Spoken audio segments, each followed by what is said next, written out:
Дорогие друзья, сегодня мы находимся в гостях у Ульяны Михайловны Наксоровой. Она является племянницей величайшего Аланхасота Наксорова. Сейчас она все нам расскажет. А чем она занимается? Она занимается творчеством. Вот абсолютно во всем. Все, что окружает нас в ее квартире, это все создано ее руками. Ульяна Михайловна, здравствуйте. Здравствуйте. Расскажите, пожалуйста, про вашего дядю. Ну, Устин Гаврилович Наксаров это мой двоюродный дедушка. Даже дедушка. Да, дедушкой приходится, потому что он двоюродный брат моего отца. И вот они родом Сабаги.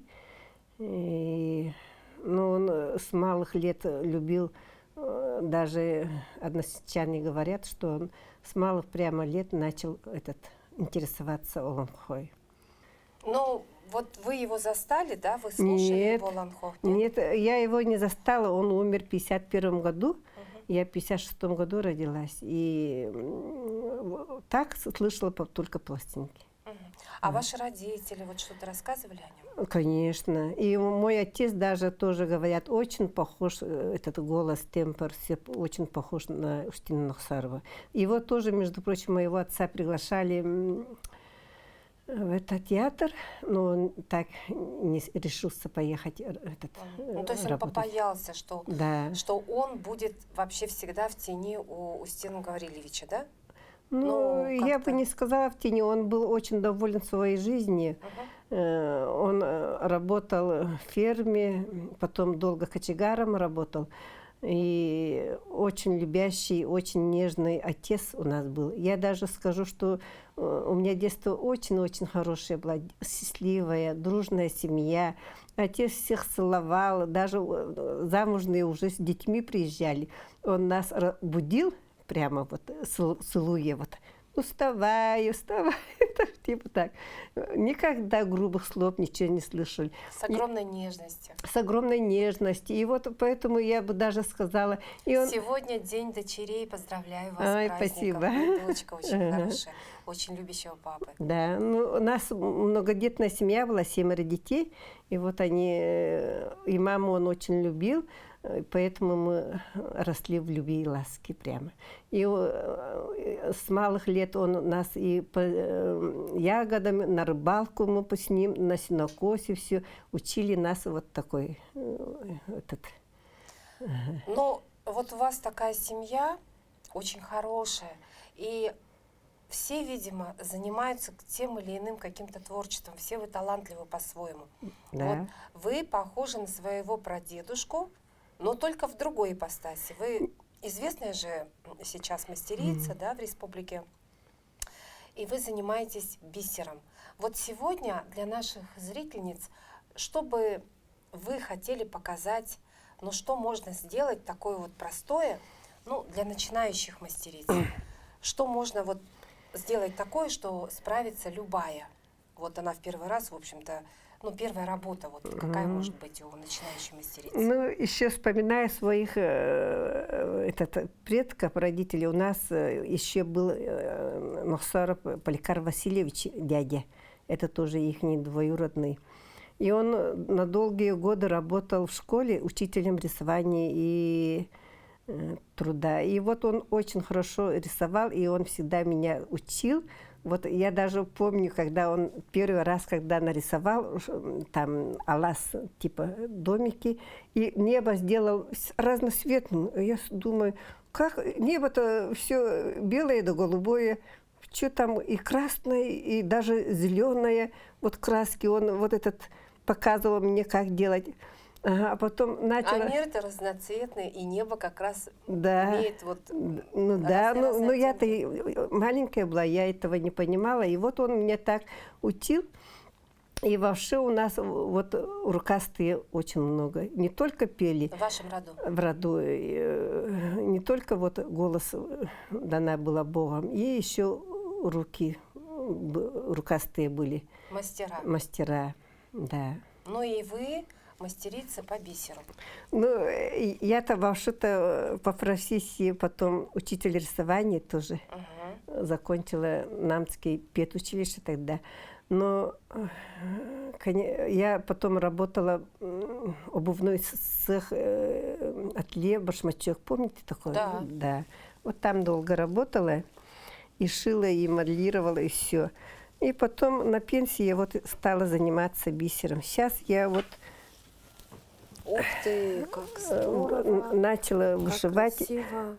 Этот, 9-й вал. 9-й по-моему, вал. да? Уже начали, вот это Да. да. Ну, вот То есть вы вот- сначала сделали как бы эскиз, да? Да. То есть вы нарисовали вначале, да? Ну, Ну, да. написали. Это как вы сделали это? Как это красками? или Нет, ну, короче, вот я это копии сервисе, они мне напечатали сначала, но прям они саму очень плохо напечатали, копию. вообще все темное было. Вот этих людей вообще не видно было.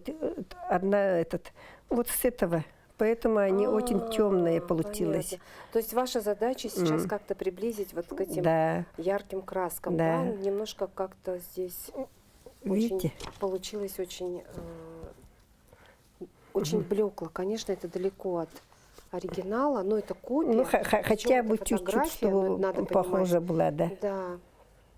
Вот. Но это огромная работа. И вы уже начали, ведь посмотрите, Я вот вот это вот до, вот. вот, да, примерно это уже вот все бисер.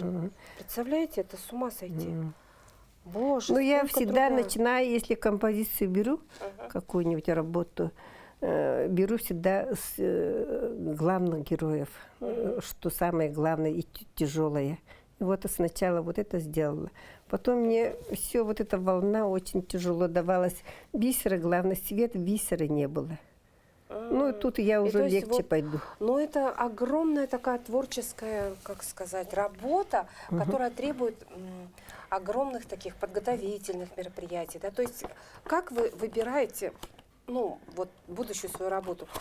Вот 9-й вал, почему вы замахнулись на... Потому что я ее Этот любила, шедевр. давно хотела, но до такой работы я еще не дошла, думала. Ну, тут как-то время у меня свободных, как-то идей еще никаких нету, я решила пока это То есть у попробовать. вас в основном это, ну, у вас есть ведь, в основном у вас портреты, да? Это портреты я последнее стала делать, а так у меня вот это Природа, да? природа, Животные. там маму сделала, вот. Ну, В общем, вот так вот вы работаете. Ну что ж, сегодня чем конкретно мы займемся? ну вот это продолжу, как я вот с этого... Вы будете продолжать, да? Мгм. Мгм. Сейчас. Ну, прежде... Для того, чтобы вот приступили, вы распечатали на полотне, да, Да. тот, скажем так, ну, образец, вот, с помощью которого вы будете создавать будущее произведение, да, вот. И затем вы начинаете собирать бисер. Ну, у меня бисера очень много. Подборка бисера. Да, идет подборка очень такая под цвет. тщательная. И очень много цветов нету, конечно, но если цвета нету, то у меня очень много цветных ниток. Мгм. И вот этими нитками я и темнее делаю, и, может, даже поменяю чуть-чуть цвет Мгм. С помощью нитей. с помощью нити. А нити, это получается, вы вышивать будете, да? Как бы Да, бисер вышиваю. где-то, где-то местами вышивка Да. получается. Но это очень кропотливая работа. Очень, ага. Сколько вот вы уже, ну, скажем, четверть работ вы прошли, да? Вот четверть Да. этой картины. А по времени сколько это заняло? Март, апрель, вот. То есть за 2 месяца, За да? 2 месяца. И, ну, вы каждый день прям вот Нет, занимаетесь этим? ну, каждый день маленько. Ну, короче, Помаленьку. помаленьку. Короче, перед тем, как надо очень хороший, вот этот плотный канву надо, плотную надо найти. То есть вы как бы отпечатали на канве вначале? Да, сначала. Всегда берете канву. Она должна быть такая... она Это такая специально толстенькая, для вышивки. для бисера. Не бисера, а вышивки. для Но вышивки. есть они разного размера. Вот, допустим, у меня 11 размер канва. Есть 14. 14 канве можно и нитками, мулине все там пойдет. Даже 16. Это очень мелкие-мелкие квадратики. А вот моим бисерам идет вот 11 канва. То есть она достаточно крупная такая. Да, это Можно сказать. А еще больше размера бывает канвы? Бывает тоже. Вот перед тем, как выдеваю вот ушко, чтобы она держалась, нитка, 2 раза вот так. Вот видите как? Вот так. И ее надо хорошенько вот, чтобы она не запуталась, нитка. И вот видите, как закрепляю. Это обязательно надо, потому Это для чего? чтобы иголка туда-сюда не болталась. Если она болтается, то одна нитка свободнее окажется. Вот для этого вот закрепление делаем. 9 вал. Просто с ума сойти. Такая захватывающая картина. Посмотрите, Третьяковская галерея, по-моему, 9 Нет, вал, она да? русский, В Русском художественном музее. да, в Питере. В Санкт-Петербурге. Ага, В Русском Санкт-Петербурге. музее. И посмотрите, вот эта картина, она, по-моему, огромных размеров еще, да, Да. насколько я помню. Вот. И, а у вас будет эта картина, она как бы почти в натуральную, да, или Нет, как бы поменьше, да? Очень маленькая. Поменьше. Но вот эту фотографию мы как раз и вот сегодня будем, в общем, наша мастерица... Если показать, да, вот это здесь будем шить. Вот здесь. Эту волну. Да, это волну. Вот эту волну. Ага. Будем шить. Да. Я заранее вот эти голубые я уже сшила. Теперь их надо вот... Ну, это не голубой цвет, но, по-моему, тут вот и розовый, лиловый Да, ну, какой-то, и всякие темно-серый, есть. Да. зеленоватый. Вот. То есть бисер разный-разный. Но как мы поняли, что вот если, допустим, вышивать картины, если не хватает какого-то бисера по цвету, тогда мы прибегаем к такой хитрости, мы берем нитки и местами вышиваем, делаем вышивку там, где вот нам не хватает какого-то цвета. Или мы хотим передать, ну, какую-то палитру, да, вот такую вот сложную, а когда один цвет перетекает немножко в другой цвет, да? Да. То есть вот и бисер какой вы используете, одинаковый? Вот, Десятка, да? Чехословацкая.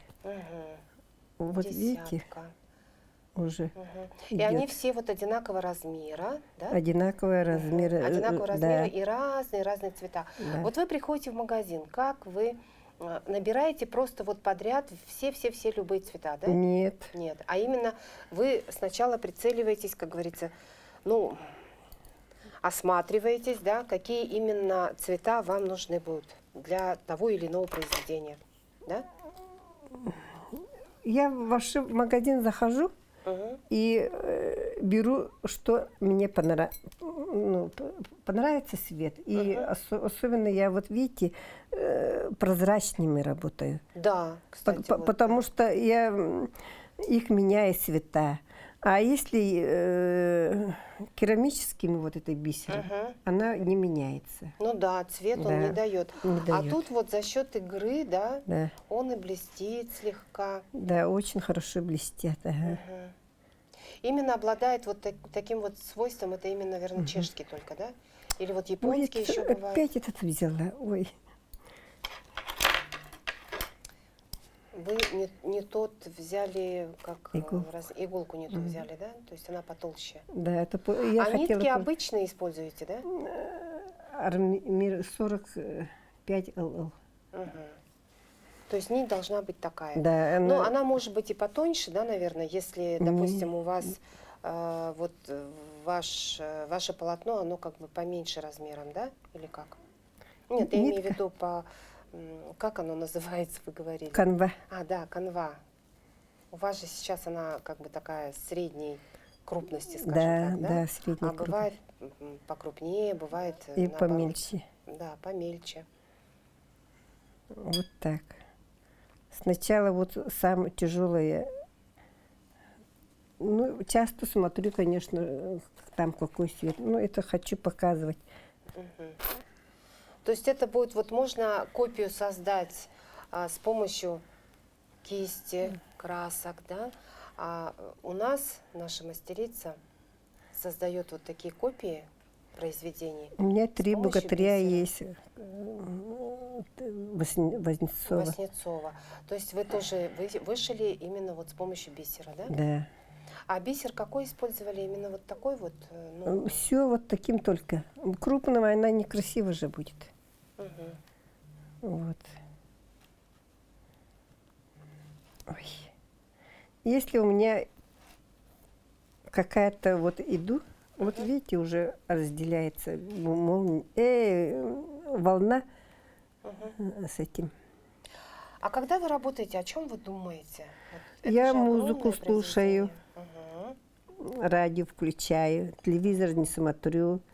Днем вот так сижу и сама собой мечтаю и успокаиваю. Ну, это такая работа успокаивает человека. Это как Очень своего много. рода терапия Да. для своего вот такого психического Вот. здоровья, да, для поддержания его в таком, ну, умиротворении, да? Да. Вот. Это очень тоже хороший Если способ. получается очень хорошо, конечно, такое удовольствие получаешь. Мгм. Когда работа выполнена, когда Да. все сделано, и это так здорово, да, Так то есть здорово, такое конечно. удовольствие. Вот.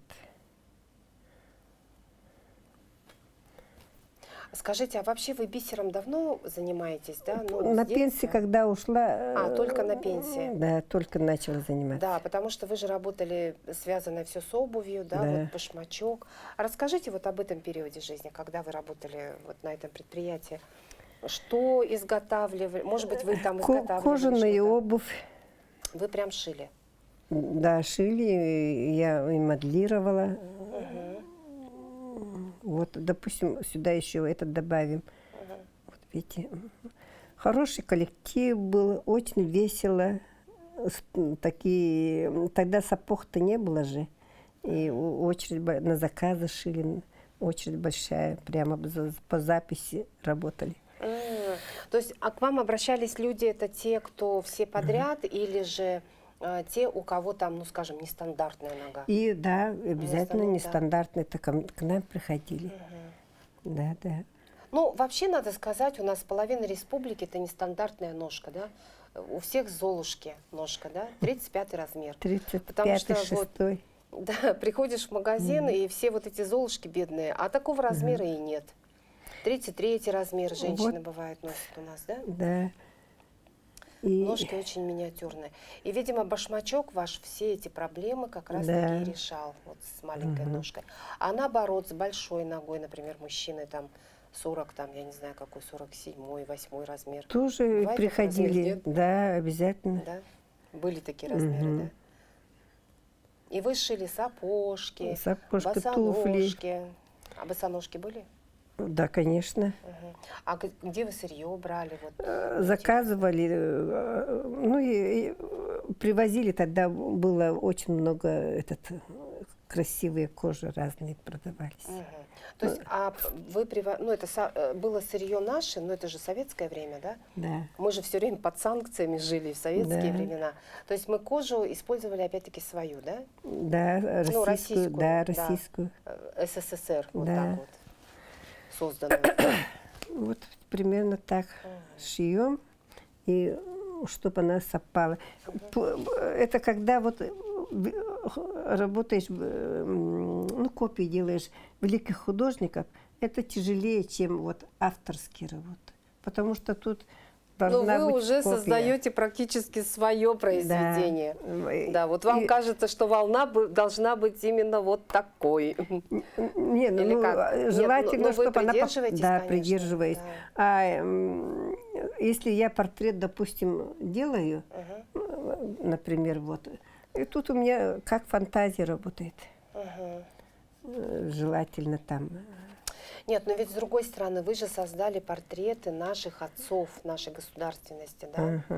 вы ведь как бы тут же не фантазировали, наверное, да? Вы постарались. Ну, хотя у нас же сохранилась только черно-белая, да, хроника, кинохроника. Да, очень Мы же не тяжело было знаем, фотографии, какого да. цвета были глаза у, например, у Максима Кирча Амосова.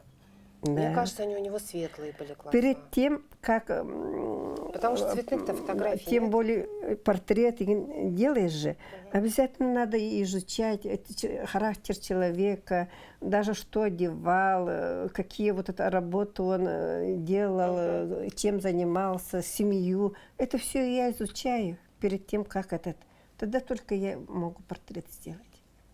Скажите, пожалуйста, вот вы так хорошо изучали их, да?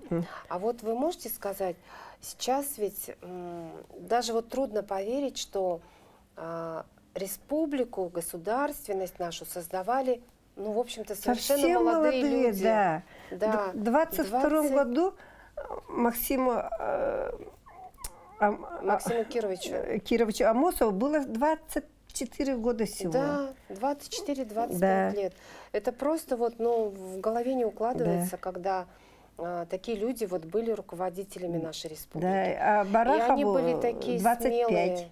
Да. А Юнскому самому старшему 29 лет было. Вот можете представить, такие люди уже вот республику создали. Это вообще... Я вот когда даже их делала, да, я влюбляюсь в них.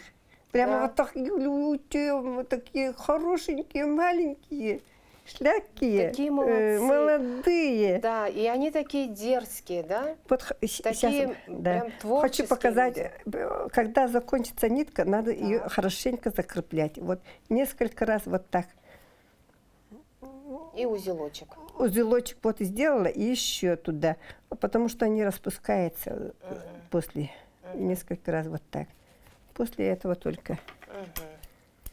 Вот так, да, очень-очень прямо есть молодые, такие, уж удивительно. Нет, такие молодцы вообще. И это совершенно молодые люди. А сегодня у нас молодежь в это время как раз-таки, ну, некоторые, да, многие еще живут со своими родителями, да, Да. еще некоторые продолжают учебу. Вот. А тут вот и какие-то такие серьезные шаги еще молодежь у нас, ну это считается вообще юная молодежь у нас, да, вот по сегодняшним меркам. А тогда, видимо, это они взяли на себя такую ответственность за всю республику, за весь народ, да? Да, просто очень-очень прямо есть. Вызывает только восхищение. Восхищение только. Да, и просто даже представить себе очень трудно. И ведь им было трудно. Конечно, у них наверняка были какие-то, ну, скажем, старшие поколения, которые, ну, как, сдерживало их немножко, да. Ребята, вы что? Это замахнулись-то, да? Да. Не получится. Наверняка многие так и говорили, я вот так думаю. Да, конечно. Да, ребят никого не слушали и создали нашу республику, нашу государственность. Да.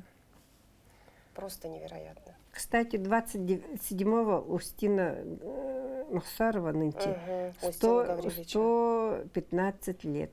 Ух ты! Ровно 27 апреля. Так что вот мы поздравляем вас, да, с наступающим праздником. Ну, 27 апреля, может быть, наша программа выйдет попозже, но будем знать, что в День Республики совпало так, что величайший наш Алан Хасуд — это тот человек, который передал нашему поколению, да, культуру.